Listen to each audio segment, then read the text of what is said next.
টেনটেনে তোমরা কেমন আছো জানি না, তবে আমরা খুব ভালো আছি।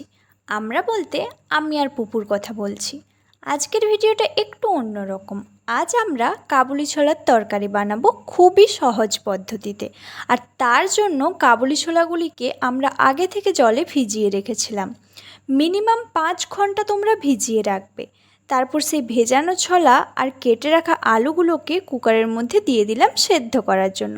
মিনিমাম 6টা সিটি তোমরা দিয়ে দেবে। জলটা পরিমাণ মতো দিও কিন্তু, হ্যাঁ, আর এটার মধ্যে লবণ হলুদ গুঁড়ো অ্যাড করে দিও। আগে থেকে তরকারির জন্য কেটে রেখেছিলাম পেঁয়াজ, টমেটো আর কাঁচা লঙ্কা। তারপর কড়াইয়ের মধ্যে তেল দিয়ে একে একে 5 ফোড়নগুলো শুকনো লঙ্কা দিয়ে একটু ভেজে নিলাম। ভাজা হয়ে গেলে কড়াইতে পেঁয়াজ তুলে নিলাম। পেঁয়াজটা একটু লাল লাল করে ভেজে নিতে হবে। তারপর একে একে টমেটো আর কাঁচা লঙ্কা দিয়ে ভালো করে ভেজে নিলাম। তারপর পরিমাণ মতো নুন, হলুদ আর আদা রসুনের পেস্ট দিয়ে ভালো করে কষিয়ে নিতে হবে। কষানো হয়ে গেলে সানরাইজের লাল লঙ্কা গুঁড়ো, জিরে গুঁড়ো, গরম মশলা আর সামান্য চিকেন মশলা দিয়ে একটু নেড়ে জল দিয়ে আরও একটু কষিয়ে নিতে হবে।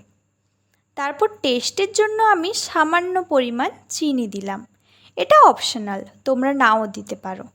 আর একটু কষানোর পর টমেটো কেচাপও দিলাম।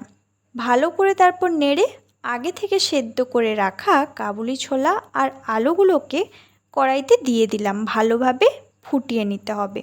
হ্যাঁ, সেদ্ধ করার সময় যে জলটা ওখানে হয়েছিল সেই জলটাই কিন্তু আমি কড়াইতে দিয়ে দিলাম। তোমরা যে যেমন পছন্দ করো সেরকম পরিমাণ জল রেখো। যদি কেউ শুকনো শুকনো পছন্দ করো তাহলে কিন্তু আরও একটু তরকারিটা ফুটোতে হবে। আর ফাইনালি আমাদের কাবুলি ছোলার তরকারি রেডি। যদি রেসিপিটি তোমাদের ভালো লেগে থাকে তাহলে লাইক, কমেন্ট, শেয়ার করতে ভুলো না কিন্তু। দেখা হচ্ছে নতুন ভিডিওতে। Bye bye.